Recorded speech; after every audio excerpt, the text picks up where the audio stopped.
for boys.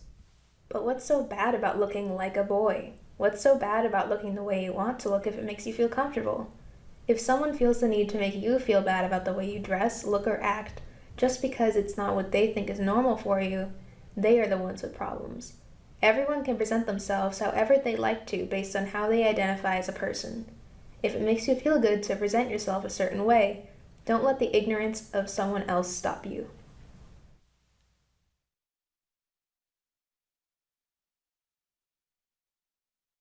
Massachusetts Breast Cancer Coalition is dedicated to preventing environmental causes of breast cancer. Please join us for our 2019 annual Against the Tide events at DCR's Hopkinton State Park on Saturday, June 15th, and at DCR's Nickerson State Park in Brewster on Saturday, August 17th. Against the Tide offers participants chip, timed, swim, run, and aquathon components with USATF certified 5K and 10K routes, as well as paddleboarding, kayaking, and a fitness walk. Please support MBCC's goals toward breast cancer prevention by registering or making a pledge today at mbcc.org/swim. Hi, I'm Nancy Schlachter, and the Executive Director of the Commission on Immigrant Rights and Citizenship, which is a mouthful, so I'll refer to it as CIRC.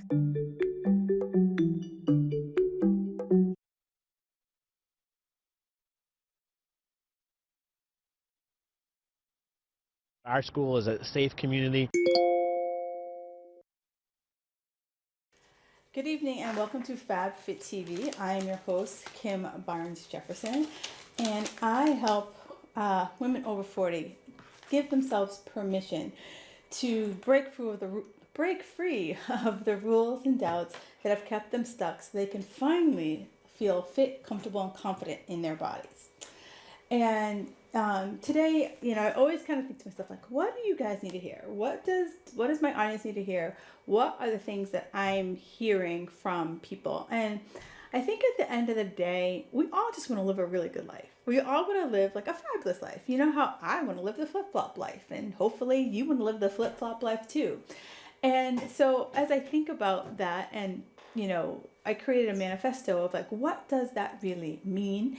So if you ever want to get a copy of my Flip-Flop Life Manifesto, do me a favor, hit me up on the socials, or you can email me at squadleader@fabfitsquad.com and just put Flip-Flop Life Manifesto in the subject. Yes, that's the subject line, and send it to me, and I will happily send you a copy of the manifesto.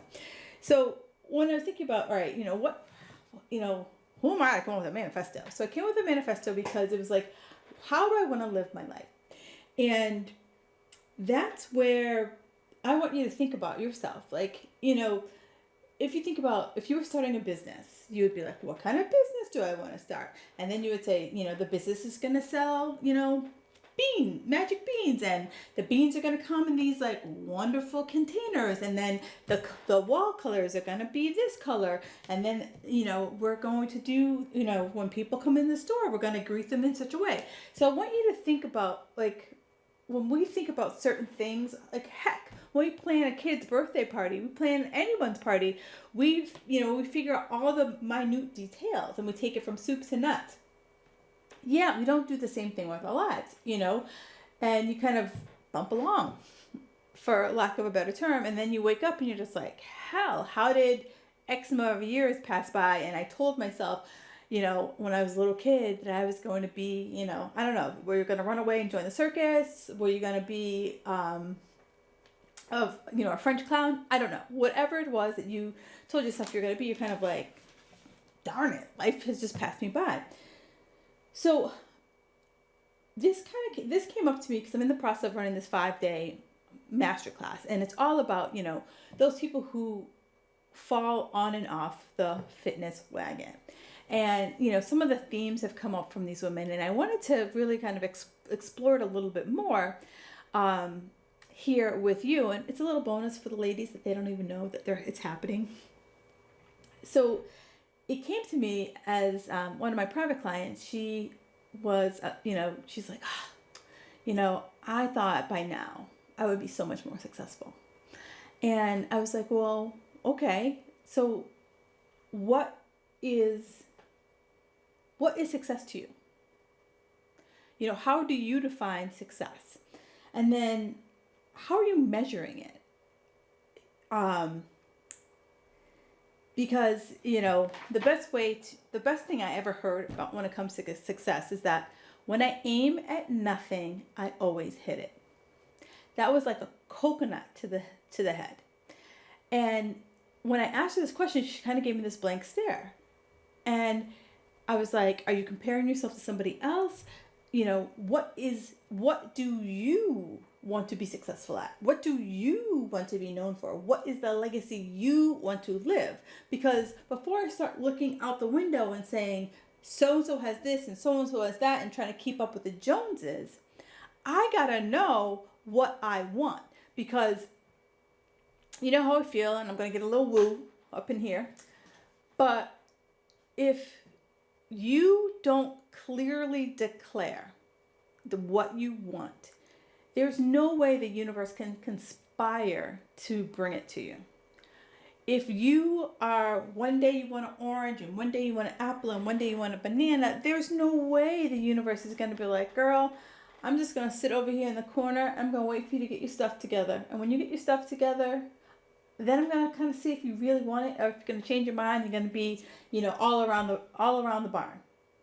So I want you to really say, if you tell yourself, I have not been successful, what is success?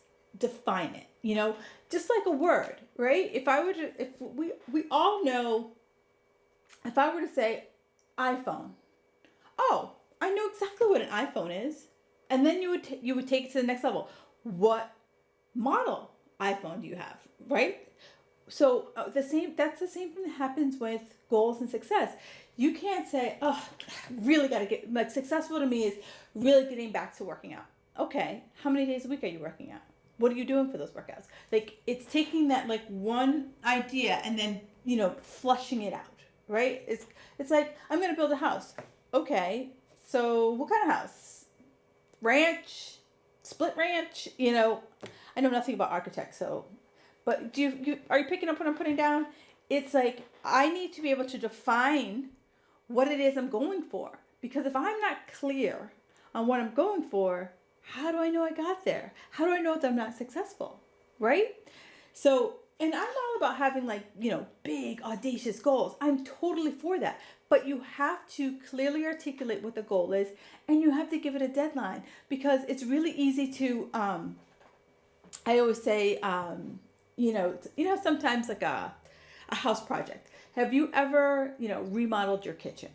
And it starts with, oh, I'm just going to do the cabinets. And then, they take the cabinets off the wall, and then they discover, you have mold, or they discover that like the wall wasn't set up the right way, or they have to, do something different to the cabinet. And all of a sudden, like what was like, one price slowly starts to creep up. And that's what people do with their goal. When they don't put a concrete end date, they're like, well,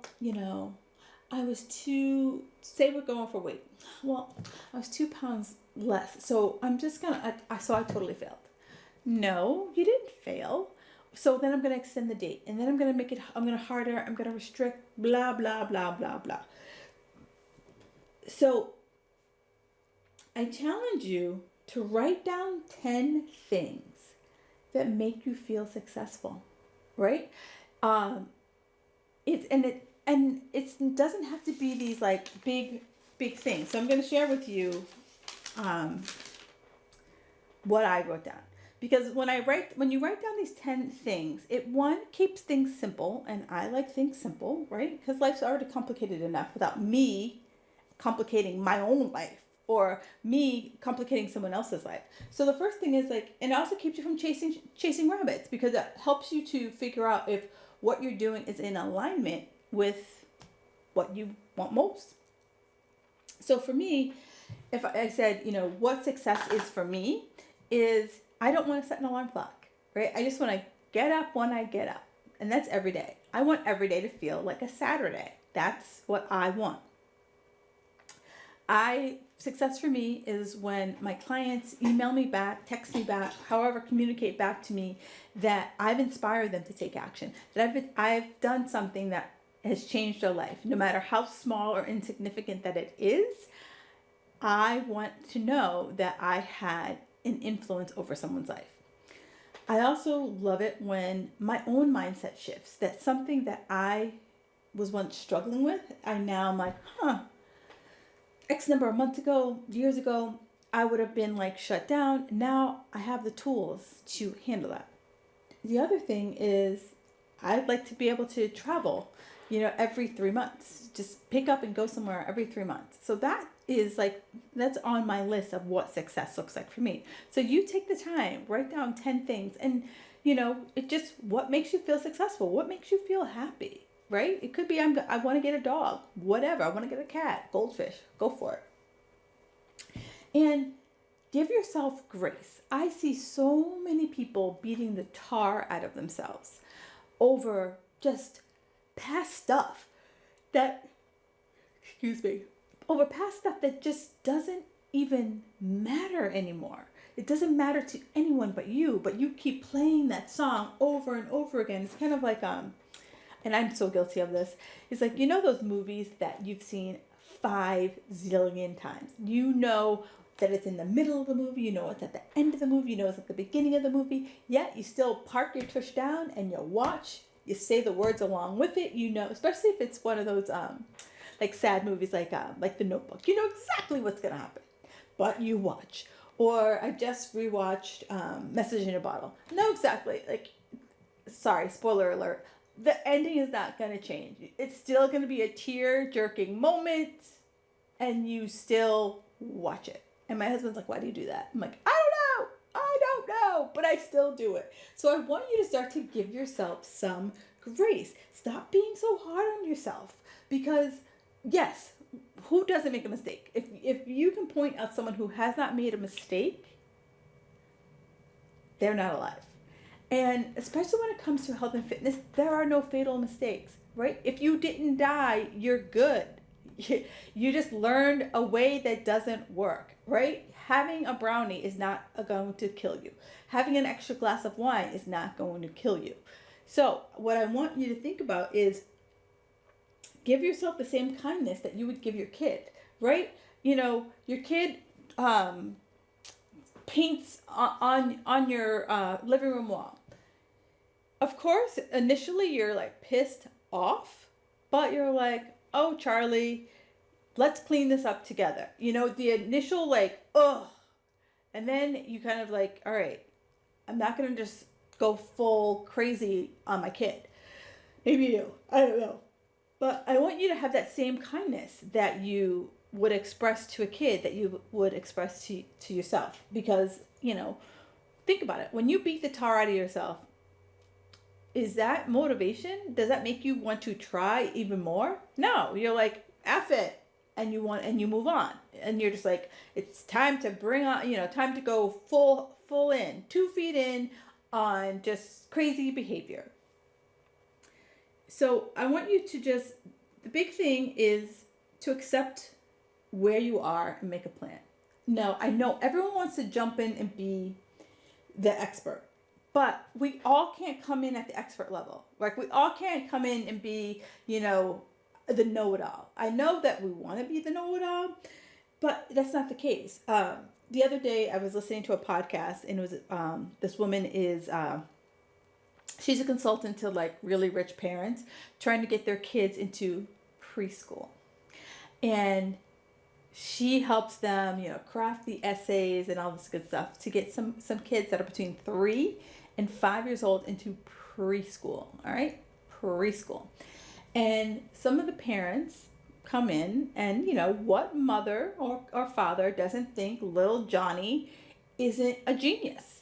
Little Johnny can be the next president. Little Johnny can be the next, whatever.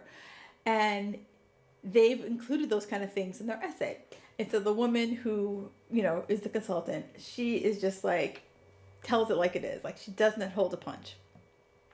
And she goes, if you tell me your 18-month-old is a genius, your 18-month-old is fluent in any language, I'm ripping it up and throwing it in your face.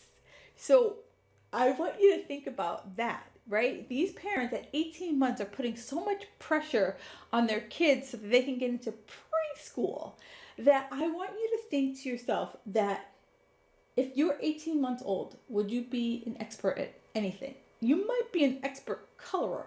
You might be an expert at shoving a grilled cheese into the VCR. But what else can you be an expert at? So I want you to let yourself off the hook and say, you know what? Some things I know and some things I don't know. And it's okay for me to not know it all. And that's why, people hire a coach. That's why people write books to tell you how to do something a little bit faster. Because how many times are you going to spin your wheels before you take that next leap, right? It's stupid. So transformation is the way, right? Like we look at all these, we love transformation shows. Like, why do we watch The Biggest Loser, right? We like to see, these people go from unfit to fit, and we watch the transformation. And during that transformation, is it seamless? Is it like, 1 minute they're overweight and then 1 minute they're down 100 pounds? No, there's trials, there's tribulations, and we tune into that because we want to see the journey. And that's where I want you guys to get back to, is being in that journey, because that's where the grit is built. That's where you learn who you are. That's where you also learn what works and what doesn't work for you. Because so many people are out there looking for the magic plan. There is no magic plan. I want there to be a magic plan too. That would make my life so much easier. Be like, here, magic, rock on. But there is no magic. So what I want you to think about is, through my transformation, it's my learning. Through my transformation is where the magic is. My transformation is my own magic. And I pick the spells. And that's where I want you to think about. You pick the spells, so that it's not about so-and-so did this and so-and-so did that. It's I take a little of this, a little of that, a little of this, and I make my own personal magic, right? So think about this. It's not a linear process. Biggest Loser, they have the ups, they have their downs, they all kind of cross their fingers when it comes to the weigh-in. Same process. So I want you to think about, how many frogs, princes and princesses kissed in fairy tales before they got to the prince. So it's the same thing. It's not about, I'm on this diet, so I'm going to get all these amazing results. It might be, I'm going to take a little piece of this, a little piece of keto, a little piece of Whole30, a little piece of Weight Watchers, a little piece of Atkins, and then make it the Kim diet. And when I beat myself up, I probably not sleeping. I'm probably stressed like nobody's business. I'm probably drinking a little bit more than I should, and I probably have a little bit more anxiety. So when I start to peel away and just let myself off the hook, I might start sleeping better. I might stop drinking as much. I might reduce my stress. So do you see that there's, this nice cause and effect when I start to really kind of let myself go? And the best way to let yourself go is to set these boundaries. And I know if you're a people pleaser, raise your hand. We're people pleasers. And I see it all the time, especially with my clients who are people pleasers, because, to sneak away from work, they're like, oh, I'm sneaking away from work, and that means that so-and-so might have to pick up the slack, or, my kids don't like the daycare, so I really don't want to put them in daycare at the gym, or, oh, I'm already at work all day. I really can't spend another hour at the gym. It's those kind of things where I need you to figure out, what do you want, right? And can you find a way to bring yourself into shorter periods? Can you, if you want to work out, can you find a way to work out at home?